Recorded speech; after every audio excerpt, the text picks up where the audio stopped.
Britania e Madhe ka ndërmarrë një sulm të përbashkët ushtarak me Shtetet e Bashkuara ndaj milisisë Houthi në Yemen, konfirmuan zyrtarët britanik të mërkurën.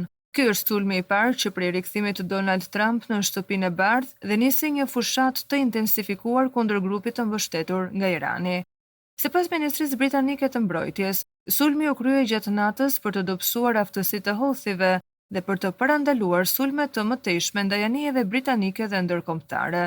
Operacioni vjen në një kohë kur SBA po shton ndërhyrjet ushtarake në detin e Kuq, ndërsa Britania, sipas ministrit të Mbrojtjes John Healey, është në krah të aleatëve të ngushtë të sigurisë. Ai theksoi se sulmet e Houthive po dëmtojnë ekonominë britanike dhe po destabilizojnë të gjithë rajonin. Gjatë operacionit, avionët luftarak britanik Typhoon përdorën bomba precize për të goditur një kompleks ndërtesash rreth 24 kilometra në jug të qytetit Sana, ku besohet se prodhoheshin dronët që përdoren për të sulmuar anijet në detin e Kuq dhe gjirin e Adenit. Ministri i Mbrojtjes deklaroi në parlament se objektivat u goditën me sukses dhe nuk ka prova për viktima civile. Ndërkohë, SBA ka zhvilluar më shumë se 800 sulme ajrore ndaj objektivave Houthi që nga marsi, si pjesë e operacionit të ri të quajtur Operation Lowrider.